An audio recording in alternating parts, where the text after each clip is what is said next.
News 18 Bangla স্বাগত। আমার শহর নিয়ে রয়েছে শর্মিষ্ঠা। কালী পুজো, কিন্তু উৎসবে মন নেই। করোনার কারণে কাজ নেই হাতে। হাইকোর্টের নির্দেশে আতশবাজি নিষিদ্ধ হওয়ায় অথই জলে বোলপুরের সুরুল গ্রামের বাজি শ্রমিকরা। শহরের একমাত্র লাইসেন্সপ্রাপ্ত বাজি কারখানা প্রায় বন্ধের মুখে। প্রতি বছর আলোর উৎসবের আগে চরম ব্যস্ততা দেখা দেয় বোলপুরের দীর্ঘদিনের পুরনো বাজি কারখানায়। শোনা যায়, রবীন্দ্রনাথ ঠাকুরের সময় থেকে বোলপুর শহর লাগোয়া সুরুল গ্রামের এই কারখানায় বাজি তৈরি হচ্ছে। প্রতি বছর সেপ্টেম্বর থেকে বাজি কারখানায় কাজ পান গ্রামবাসী। কারখানার মজুরিতে অনেকেরই সংসার চলে। এবার করোনা ভাত কেড়েছে বাজি শ্রমিকদের। বাজি কারখানায় বছরভর 4 জন কর্মী কাজ করেন। উৎসবের মরশুমে কর্মী সংখ্যা কয়েক গুণ বেড়ে যায়। করোনাকালে পাল্টে গেল চেনা ছবি। এবছর বাজির আর চাহিদা নেই। অন্যবার দুর্গাপূজায় বীরভূমের বহু বনেদি বাড়ি বারোয়ারি পুজোয় সুরুলের কারখানা থেকে বাজি যায়। এবার কেউই বাজির বরাত দেননি। দীপাবলির আগেও বাজির চাহিদা নেই। আদালতের নির্দেশে আতশবাজি পোড়ানো নিষিদ্ধ হওয়ার পর খদ্দের প্রায় নেই বললেই চলে। খারাপ, করোনার জন্য বিক্রি বাটা একদম নেই। মানুষ এটা নিতে ভয় পাচ্ছে। এই কারণে অনেকে অনেক রকম বলছে পলিউশন, বাইরে যে সমস্ত অর্ডারগুলো থাকে সেগুলো এবছর কিছুই নেই। পুজোর আগে এবার কারখানায় কর্মী নিয়োগ করা হয়নি। কাজ না পেয়ে বাড়িতে বসে বাজি শ্রমিকেরা। আমরা দুর্গাপুজোর তুলনায় দেওয়ালিতে একটু বেশি বেচাকেনা হতো, তা এবছর তার থেকেও কি বলবো 100% মধ্যে এবছর 90% মনে হচ্ছে কাজ হবে না গো। শব্দবাজি নিষিদ্ধ, পৌষ মেলায় বাজির প্রদর্শনী বন্ধ, এখন আবার করোনা ভাইরাস। একের পর এক ধাক্কায় বেসামাল বোলপুরের বাজি কারখানা। কর্মীদের আশঙ্কা, এভাবে চলতে থাকলে একদিন হয়তো কারখানায় তালা পড়ে যাবে। বোলপুর থেকে ইন্দ্রজিৎ রুজ, নিউজ 18 বাংলা। বর্ধমানে কাঞ্চননগরে কঙ্কালেশ্বরী কালী মন্দির এখন সেজে উঠছে। করোনা আবহে স্বাস্থ্যবিধি মেনে পুজোর প্রস্তুতিও চলছে। পুজোর দিন সামাজিক দূরত্ব মেনে ভোগ বিতরণ করা হবে বলে জানিয়েছেন উদ্যোক্তারা। দক্ষিণবঙ্গের প্রাচীন কালী মন্দিরগুলির মধ্যে অন্যতম বর্ধমানের কাঞ্চননগরের কঙ্কালেশ্বরী কালী মন্দির। আজও এই মন্দিরে নিত্য পুজো হয়। কালী পুজোয় লক্ষাধিক ভক্ত আসেন পুজো দেখতে। করোনাকালে স্বাস্থ্যবিধি মেনে পুজোর তোড়জোড় চলছে। কথিত আছে, বাংলার 1323 সালে দামোদরের তীরে দেবীর এই পাথরের মূর্তি পাওয়া যায়। নদীর ধারে একটি পাথরে ধোপারা কাপড় কাচতেন। কমলানন্দ পরিব্রাজক নামে এক সাধক মায়ের স্বপ্নাদেশ পান। স্বপ্নাদেশ মেনে দামোদরের তীরে ধোপাদের কাপড় কাচার কাজে ব্যবহৃত পাথরটি উদ্ধার করেন। সেই পাথরই দেবী মূর্তি। মূর্তি উদ্ধার করে কমলানন্দ বর্ধমানের মহারাজ বিজয়চাঁদ মহাতাবকে খবর দেন। রাজার নির্দেশে কাঞ্চননগরে কালী মন্দিরের প্রতিষ্ঠা করা হয়। সেই সময় নবরত্ন মন্দিরে কোনো বিগ্রহ ছিল না। পাথরের কালী মূর্তি প্রতিষ্ঠার দিন থেকে নিত্য পুজো শুরু হয়। পাথরের খোদাই দেবী কঙ্কালের মতো দেখতে, নাম তাই কঙ্কালেশ্বরী কালী। দেবী এখানে অষ্টভুজা। শায়িত শিবের নাভি থেকে উৎপত্তি হয়ে পদ্মের উপর অধিষ্ঠান। এখানে চামুন্ডা মতে পূজা হয়, তবে গোড়া থেকেই বলি প্রথা নেই। শিবের নাভি থেকে পদ্ম উঠেছে, পদ্মের উপর মা দাঁড়িয়ে আছেন। 8টা হাত, অষ্টভুজা, চালচিত্রে হাতি রয়েছে এবং মায়ের যে শিরা উপশিরা প্রত্যেকটা দেখা যায়। পুরাতত্ত্ববিদদের মতে কালী মূর্তি বৌদ্ধ বা পাল যুগের, 2000 বছরেরও বেশি পুরনো। বন্যায় নদীর স্রোতে ভেসে এসেছে বলে অনুমান। মূর্তির বিশেষত্ব হচ্ছে এই মূর্তিটি রাঢ়বঙ্গে পাওয়া এরকম মূর্তি খুব কম পাওয়া যাচ্ছে। যেমন আমরা 8 চণ্ডী দেখি বাঁকুড়াতে, ঠিক সেই ধরনেরই মূর্তির মধ্যে দেখতে পাওয়া যায় শারীরতত্ত্বের বিষয়। এই ধরনের মূর্তি বাংলায় খুব কম আছে। বর্তমানে মন্দির ও তার আশেপাশে সংস্কার করা হয়েছে। প্রতিদিন দূর দূরান্ত থেকে মায়ের দর্শন করতে আসেন ভক্তরা। প্রতি বছর এখানে 25 থেকে 30,000 লোককে বসিয়ে খাওয়ানো হয়। এবছর আমরা সেটা মাত্র 5,000 লোকের মতো আমরা যাতে হাতে হাতে প্রসাদ দিতে পারি, যে ভোগ খিচুড়ি ভোগ প্রসাদ, তার ব্যবস্থা করেছি। বর্ধমান থেকে ক্যামেরায় সন্দীপ পালের সঙ্গে শরদিন্দু ঘোষের রিপোর্ট, নিউজ 18 বাংলা। সামনেই উৎসব, কিন্তু এটিএম সমস্যায় জর্জরিত রামপুরহাট। কোথাও শাটার ফেলা, তো কোথাও আউট অফ ক্যাশ বোর্ড ঝোলানো। বিভিন্ন এটিএম এর সামনে লম্বা লাইন দেখা যাচ্ছে। জরুরি প্রয়োজনে টাকা তুলতেও হিমশিম সেখানকার মানুষ। এটিএম নিয়ে জেরবার জীবন, টাকা তুলতে গলদঘর্ম রামপুরহাট। এক এটিএম থেকে অন্য এটিএম এ দৌড়ঝাঁপে সার। 2-1টি এটিএম শহরে টাকা থাকার খবর মিলতেই সেখানে লাইন দিচ্ছে কাজকর্ম ছেড়েই বাধ্য হয়ে সাধারণ মানুষ। কোথাও এটিএম এর শাটার নামানো, কোথাও খোলা থাকলেও মেশিন আউট অফ ক্যাশ দেখাচ্ছে, কোথাও দিনভর লিঙ্কই নেই। গত 6 মাস ধরে এটাই শহরের এটিএম চিত্র। ইমার্জেন্সি টাকা দরকার পড়তেই পারে মানুষের, তাতে করে টাকার শর্টেজ আমরা কিন্তু কম বেশি সব এটিএমেই দেখছি, এতে হয়রানি বাড়ছেই স্বাভাবিকভাবেই। সরকারের সময় টাকা না পেলে খুব সমস্যা। রিসেন্টলি একটা এটিএমে ওখানে পাহারা থাকে না বলে চুরি হয়েছে, তাতেও ওখানেও যারা যেতে পারতো তারা এখন যেতে পারছে না। স্বভাবত এখানে ভিড় হচ্ছে, লাইন দিতে হচ্ছে। কোনো এটিএমে টাকা আছে খবর পেলেই দে ছুট, কিন্তু সেখানে তখন লম্বা লাইন। যন্ত্রের কাছে পৌঁছতেই ক্যাশ শেষ। 4টে এটিএম ঘোরার পর টাকা পেলাম। হ্যাঁ, রাত্রেও একই সমস্যা। রাষ্ট্রায়ত্ত বেসরকারি ব্যাংক মিলিয়ে রামপুরহাটে 25টিরও বেশি এটিএম রয়েছে, তার মধ্যে এসবিআই এর 9টি। রামপুরহাটে এসবিআই শাখা অফিস ও স্টেশনের বাইরের এটিএমে শুধু টাকা মেলে। এগুলি রক্ষণাবেক্ষণের দায়িত্বে এসবিআই রামপুরহাট শাখা। বাকিগুলি হয় বন্ধ, নয় টাকা থাকে না, কিংবা লিঙ্ক থাকে না। এসবিআই কর্তৃপক্ষ জানাচ্ছে এই এটিএমগুলি দেখাশোনা করে বেসরকারি সংস্থা। তাদের বারবার বলেও লাভ হয় না, দুর্ভোগ থেকেই যায়। শহরের এটিএমগুলো একটু ভালো পরিষেবা দেওয়ার জন্য আবেদন করছি। বিশেষ করে বাস স্ট্যান্ডের এসবিআই এটিএমটা বেশিরভাগই খারাপ থাকে। Rampurhat bus stand, lotus press মোড়, ভাটশালা মোড়ের উপর দিয়ে গিয়েছে 14 নম্বর জাতীয় সড়ক। দূরপাল্লার বাসের যাত্রীরা প্রয়োজনে টাকা তুলতে চাইলেও মেলে না।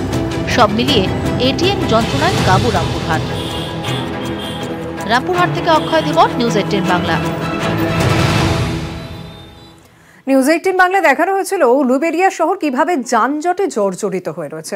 অবশেষে সেই শহরকে যানজট মুক্ত করতে উদ্যোগী উলুবেড়িয়া পুরসভা, যেখানে সেখানে বেআইনি পার্কিং আটকাতে 8ই নভেম্বর থেকে চালু হয়েছে পার্কিং জোন। নিয়ম না মানলে ব্যবস্থা নেওয়া হবে। উলুবেড়িয়ার ওপর দিয়ে গিয়েছে Odisha tank road. Uluberia station মোড়ের কাছে গজিয়ে উঠেছে প্রায় 50টি নার্সিংহোম। রয়েছে উলুবেড়িয়া মহকুমা ও সুপার স্পেশালিটি হাসপাতাল। নার্সিংহোমগুলি নিজস্ব পার্কিং নেই। রাস্তার ওপরে যেখানে সেখানে দাঁড়িয়ে অ্যাম্বুলেন্স, 4 চাকা গাড়ি, বাইক। তাদের দাপটে হাঁটাচলাই দেয়। ঘিঞ্জি এলাকায় প্রতিদিনই যানজটে নাভিশ্বাস। এই খবর সম্প্রচার করে নিউজ 18 বাংলা। খবর দেখানোর পরই নড়ে চড়ে বসে উলুবেড়িয়া পুরসভা। যানজটে লাগাম টানতে 8ই নভেম্বর থেকে বাজার পাড়ায় শুরু হয়েছে পার্কিং জোন। প্রায় 32 কোটি টাকা ব্যয়ে বাইপাস হবে, সেটা অলরেডি ফিনান্স অ্যাপ্রুভাল দিয়ে দিয়েছে। এবার ওটা টেন্ডার প্রসেসে যাবে। বাইপাস হয়ে গেলে আমরা 100% উলুবেড়িয়া শহর যানজট মুক্ত হবে। ঘন্টায় বাইক প্রতি পার্কিং ফি 10 টাকা। 4 চাকা পার্কিং এর খরচ 20 টাকা। 1 ঘন্টা পেরোলেই বাইক পিছু অতিরিক্ত 5 ও 4 চাকা গাড়ির 10 টাকা ফি। আগে পজিশন পেতাম না, সমস্যা হতো। এখানে রাখতাম, এখানে নার্সিংহোমে আসলে পরে সামনে রাখার পজিশন থাকতো না, এখানে ওখানে রাখতাম, গাড়ি সরাতে বলতো। ঠিক আছে, এখন এটা হয়ে খুবই সুবিধা হয়েছে। যেমন হতো গাড়ি চুরিও হতো, কিন্তু এই পার্কিংয়ে রাখা মানে সেখানে তো সেফটি থাকলো। পার্কিং চালু হতেই নিয়মিত অভিযান চালাচ্ছে পুলিশ। বেনিয়ম দেখলেই ব্যবস্থা, কাঁটা লাগানো হচ্ছে গাড়িতে।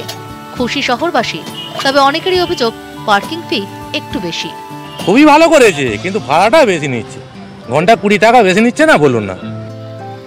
বেনিয়মে অভ্যস্ত ওটি রোড ধীরে ধীরে আইনে অভ্যস্ত হচ্ছে। পার্কিং জোন চালু হওয়ায় যানজটের সমস্যা অনেকটাই মিটবে বলে আশাবাদী শহর। উলুবেড়িয়া থেকে সন্তু মালিক, নিউজ 18 বাংলা।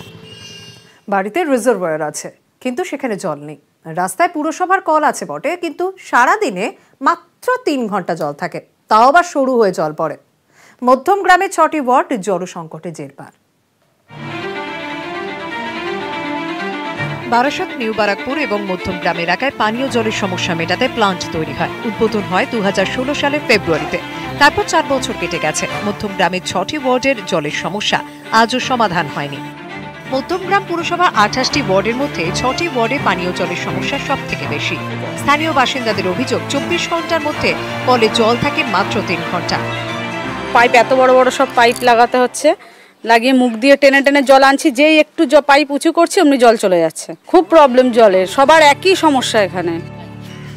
পাইপ থেকে নামমাত্র জল পড়ে। এ ব্যাপারে পুরসভাকে জানিয়েও লাভ হয়নি, অভিযোগ বাসিন্দাদের। জল পাচ্ছি না, ওই 2 ঘন্টা 2.5 ঘন্টার বেশি জল আসে না, বিশাল জলের কষ্ট।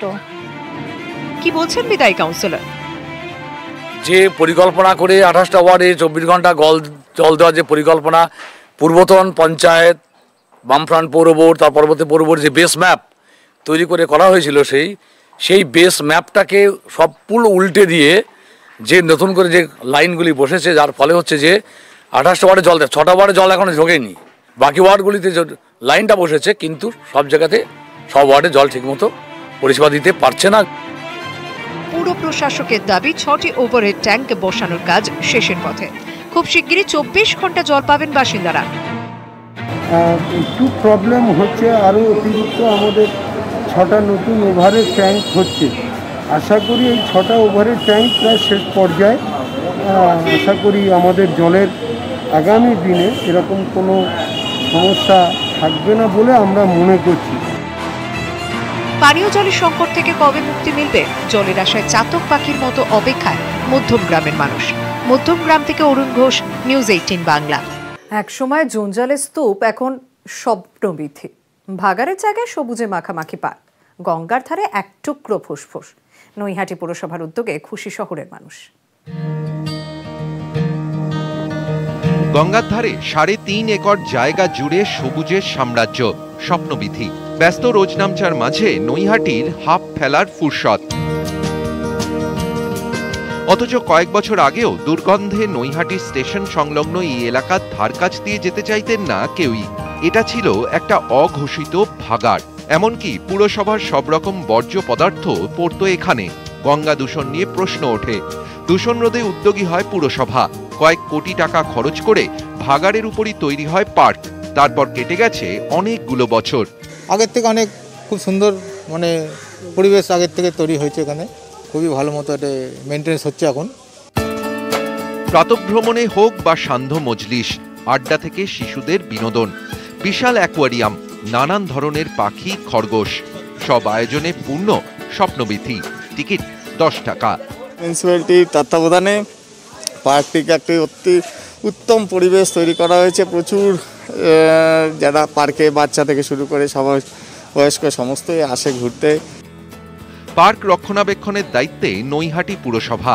করোনা আবহে গত 8 মাস বন্ধ স্বপ্নবীথি। পার্কটি নতুন সাজে সাজিয়ে খোলার জন্য প্রস্তুত পুরসভা। স্বপ্নবীথির আরও সৌন্দর্যায়নের জন্য পর্যটন দপ্তরকে চিঠি দেওয়া হয়েছে। আমরা পার্ক আবার খুলছি, আমরা বোর্ড মিটিং রেজুলেশন নিয়েছি, আমরা বিধায়কের অনুমতি নিয়েছি।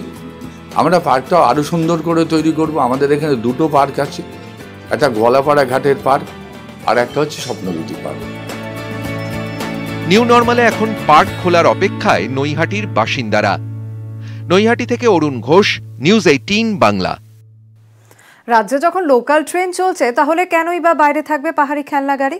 টয় ট্রেন চালানোর প্রক্রিয়া শুরু করতে উদ্যোগী দার্জিলিং হিমালয়ান রেলওয়ে কর্তৃপক্ষ। এখন অপেক্ষা রাজ্যের সবুজ সংকেতে। নিউ নর্মালে পাহাড় খুলেছে। স্বাভাবিক ছন্দে ফেরার চেষ্টায় দার্জিলিং, কার্শিয়ং, কালিম্পং। ফের পাহাড়ি আঁকাবাঁকা পথ বেয়ে আকাশে কালো ধোঁয়া ছড়িয়ে ঝিকঝিক করে কবে ছুটবে খেলনা গাড়ি? উত্তর জানা না থাকলেও টয় ট্রেন চালাতে উদ্যোগী হয়েছে দার্জিলিং হিমালয়ান রেলওয়ে অথরিটি। তবে এখনই এনজেপি থেকে দার্জিলিং পর্যন্ত ট্রেন পরিষেবা চালু করা সম্ভব নয়, কেননা ধসের জেরে দুর্বল ট্র্যাক। লাইন সংস্কার করার পর ট্রায়াল রানও হয়েছে, যদিও এখনও সবুজ সংকেত দেয়নি রেলের ইঞ্জিনিয়ারিং বিভাগ। তবে পাহাড়ে জয়রাইড চালাতে উদ্যোগী রেল। সম্প্রতি পরিদর্শনে এসে সে কথাই জানিয়েছেন উত্তর পূর্ব সীমান্ত রেলের জেনারেল ম্যানেজার সঞ্জীব রায়। ट्रेन की डिमांड हो आगे पूरी चालू करने की तो हम चालू कर सकें। वैसे तो मेंटेनेंस हम पूरा कर रहे हैं। সংখ্যায় কম হলেও নিউ নর্মালে ধীরে ধীরে পর্যটকরা আসছেন শৈল শহরে। এই পরিস্থিতিতে টয় ট্রেন চালানো রেলের কাছে বড় চ্যালেঞ্জ। কামরায় পরিসর কম, সামাজিক দূরত্ববিধি মানা সমস্যার। আপাতত 30% যাত্রী নিয়েই ট্রেন চালাতে আগ্রহী রেল। অপেক্ষা রাজ্যের সবুজ সংকেতের। গ্রিন সিগন্যাল মিললেই পাহাড়ি রাস্তা বেয়ে ফের দার্জিলিং থেকে বাতাসিয়া লুপ হয়ে ঘুম স্টেশন পর্যন্ত ছুটবে এই heritage train. Social distancing maintain करना इज ऑलमोस्ट इम्पॉसिबल, इसीलिए उसमें हमने अभी वो नहीं लिया है। लेकिन जैसे डिमांड आएगी तो जॉय राइड्स को हम स्टार्ट कर देंगे with social distancing. Khan Khan করছে স্টেশন। লকডাউনের জেরে সেই মার্চ থেকে বন্ধ পরিষেবা। এর মধ্যে ইঞ্জিন থেকে কোচ, ট্র্যাক থেকে স্টেশন সংস্কার হয়েছে। অপেক্ষার প্রহর গুনছেন পর্যটক থেকে পাহাড়ের বাসিন্দারা। শিলিগুড়ি থেকে ক্যামেরায় অলোক কুমার দের সঙ্গে পার্থ প্রতিম সরকার, নিউজ 18 বাংলা।